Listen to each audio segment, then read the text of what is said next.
Hi guys, ఎలా ఉన్నారు? ఈరోజు ఒక మంచి టాపిక్ తో మీ ముందుకు వచ్చాను. సోషల్ మీడియాలో కానీ వాట్సాప్ లో కానీ ఎప్పుడైనా ఎవరైనా చనిపోయినప్పుడు మనం రెగ్యులర్ గా రిప్ అని పోస్ట్ చేస్తూ ఉంటాం. అయితే చాలా మందికి దాని మీనింగ్ తెలుసు, కానీ దాని వెనుకున్న రియల్ స్టోరీ ఎవరికి తెలియదు. అసలు ఈ రిప్ అనే పదం ఎక్కడి నుంచి వచ్చింది, ఎందుకు వాడాలి దీని వెనుక ఒక పెద్ద హిస్టరీ ఉంది. నేనైతే క్లియర్ గా ఈ వీడియోలో చెప్తాను, లాస్ట్ వరకు స్కిప్ చేయకుండా చూడండి. అయితే ఫస్ట్ ఆఫ్ ఆల్ రిప్ అంటే రెస్ట్ ఇన్ పీస్ అని అంటారు. తెలుగులో శాంతిగా నిద్రించు అని. చాలా మందికి వచ్చే డౌట్ ఏంటంటే చనిపోయిన వాళ్ళు మళ్ళీ నిద్రపోవడం ఏంటా అని. ఇక్కడ నిద్ర అంటే మనలా పడుకోవడం కాదు, ఇది ఒక రిలీజియస్ కాన్సెప్ట్. ఇది ఒక లాటిన్ ఫ్రేజ్ అయిన రిక్వికాస్ట్ ఇన్ ప్యాస్ నుంచి వచ్చింది. ఈ వర్డ్ ని 8వ శతాబ్దంలో యూరోప్ లో వాడడం స్టార్ట్ చేశారు. ఆ టైంలో చనిపోయిన వాళ్ళ సమాధుల పైన ఈ ఫ్రేజ్ రాసేవారు. ఎందుకంటే వాళ్ళ నమ్మకం ప్రకారం చనిపోయిన వ్యక్తి ఈ లోకంలో బాధలు కష్టాలు అన్ని వదిలేసి పర్మనెంట్ గా నిద్రపోతాడు అని. అంటే వాళ్ళ ఆత్మ ప్రశాంతంగా ఉండాలని కోరుకోవడం అనమాట. అయితే క్రిస్టియన్ కల్చర్ లో ఎక్కువగా ఈ పదాన్ని వాడేది.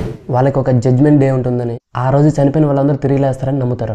ఆ రోజు వచ్చేంత వరకు ఆత్మ శాంతిగా నిద్రపోవాలని అలా కోరుకుంటూ రిప్ అనేవారు. అయితే ఇది వాళ్ళ నమ్మకానికి సంబంధించిన విషయం. అయితే ఇప్పుడు ఇది ఒక మాత్రానికి మాత్రమే పర్మనెంట్ కాదు. Why do we use it అంటే, ఇప్పుడు మనం ఎవరైనా చనిపోతే వాళ్ళ కుటుంబానికి మన సింపతి అండ్ రెస్పెక్ట్ అని చెప్పడానికి ఈ పదాన్ని వాడతాం. ఎస్పెషల్లీ సోషల్ మీడియాలో మన ఫీలింగ్స్ ని తక్కువ పదాల్లో చెప్పడానికి ఈ వర్డ్ ని వాడతాం. మనం ఆ వ్యక్తిని కోల్పోయిన బాధపడుతున్నాం, వాళ్ళ ఆత్మకి శాంతి కలగాలని కోరుకుంటున్నామని చెప్తాం. మనం చెప్పే చిన్న గెస్టర్ ఇది. మనకు దగ్గర వాళ్ళు కానీ పబ్లిక్ ఫిగర్ కానీ ఎవరైనా చనిపోయేటప్పుడు మన బాధను షేర్ చేసుకోవడానికి ఇది ఒక స్టేజ్ లాంటిది. రిప్ అని పోస్ట్ చేయడం ద్వారా మనం ఆ వ్యక్తికి ట్రిబ్యూట్ ఇస్తున్నాం, అంటే వాళ్ళ ఆత్మ శాంతిగా ఉండాలని కోరుకుంటున్నాం అన్నమాట. ఇది హ్యూమానిటీని, ఒకరి పట్ల మనం చూపించే ప్రేమని చెప్తుంది. సో గైస్, చూసారు కదా, రిప్ అనే పదం కేవలం ఒక వర్డ్ మాత్రమే కాకుండా దాని వెనక ఎంత అర్థం ఉందో, ఎంత హిస్టరీ ఉందో. నెక్స్ట్ టైం మీరు ఈ పదాన్ని వాడేటప్పుడు దాని ఉద్దేశం ఏంటో మీకు గుర్తుంటుంది.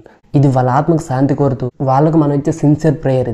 ఇది మీ అందరికీ యూజ్ఫుల్ అనుకుంటున్నాను. ఇలాంటి ఇంట్రెస్టింగ్ టాపిక్స్ ఇంకేమైనా మీకు కావాలనుకుంటే కామెంట్లో చెప్పండి. ఇలాంటి మరిన్ని వీడియోస్ కోసం మన ఛానల్ లైక్ చేయండి, సబ్స్క్రైబ్ చేసుకోండి.